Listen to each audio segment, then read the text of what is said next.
প্রাকৃতিক সম্পদ না থাকা সত্ত্বেও জাপান কিভাবে এত ধনী? তারা কেন এত বিনয়ী?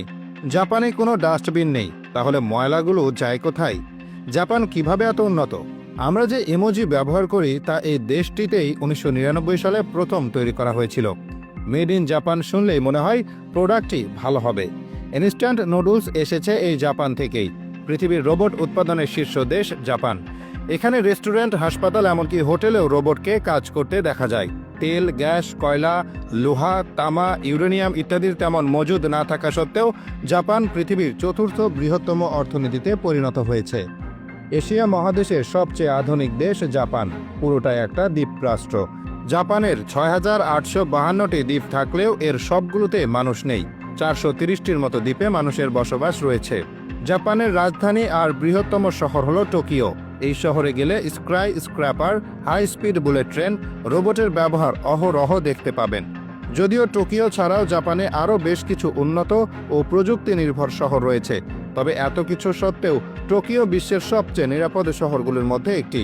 শুধু টোকিওই নয়, পুরো জাপানকেই বলা হয় বিশ্বের সবচেয়ে নিরাপদ দেশগুলোর মধ্যে অন্যতম। জাপানিরা অত্যন্ত ভদ্র ও নিয়ম নীতি মেনে চলে। একই সাথে জাপানিরা তাদের কঠোর পরিশ্রমের জন্য বিশ্বজুড়ে পরিচিত।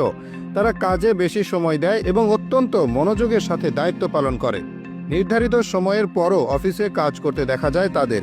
কাজ করতে করতে শারীরিকভাবে ক্লান্ত হলেও মানসিকভাবে ক্লান্ত হয় না। তাই জাপানে কাজের চাপে ক্লান্ত হয়ে অফিসে ঘুমিয়ে পড়তে দেখা যায় মানুষদের। জাপানি সংস্কৃতিতে সততা একটি গুরুত্বপূর্ণ অংশ। কথা দিলে কথা অবশ্যই রাখার চেষ্টা করে। এই দেশে আপনার কোনো জিনিস হারিয়ে গেলে তা ফেরত পাওয়ার সম্ভাবনা সবচেয়ে বেশি। জাপানে নারীরা রাতেও একা বাসে, ট্রেনে বা রাস্তায় চলাফেরা করতে পারে, কোনো বিপদের আশঙ্কা থাকে না। ৬-৭ বছরের শিশুরাও এখানে একা স্কুলে যায়, ট্রেনে ওঠে, যা বেশিরভাগ দেশেই সচরাচর দেখা যায় না। অথচ জাপানে এটা স্বাভাবিক ব্যাপার। জাপানিরা আইন কানুন, নিয়ম নীতি ভালোভাবে মেনে চলে। জেব্রা ক্রসিংয়ে কেউ দাঁড়ালে সাথে সাথে গাড়ি থেমে যায়, এমনকি রাত ৩টা বাজলেও। ধন্যবাদ, মাফ করবেন, এসব কথা তাদের মুখে বেশি বেশি শোনা যায়। জাপানের শিনকানসেন বুলেট ট্রেন প্রতি ঘন্টায় ৩২০ কিলোমিটার গতিতে চলে আর সময় মতোই থামে। এখানকার ট্রেন ঘন্টা বা মিনিটের হিসাব করে চলে না, বরং সেকেন্ড ধরে সময় মেনে চলে। এখানে যদি কখনো কোনো ট্রেন ২০ সেকেন্ডও দেরি করে, তাহলে ঘোষণা দিয়ে দুঃখ প্রকাশ করা হয়। দেশের বেশিরভাগ রাস্তায় কোনো ডাস্টবিন দেখতে পাওয়া যায় না, এমনকি ময়লার ভাগারও চোখে পড়ে না।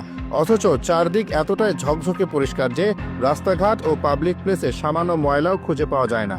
জাপানিরা প্রায় নিজেদের আবর্জনা নিজেদের সাথে বহন করে এবং অনেকে নিজে নিজে রাস্তার আবর্জনা পরিষ্কার করে। এখানে রাস্তায় ময়লা ফেলা অভদ্রতা ও লজ্জা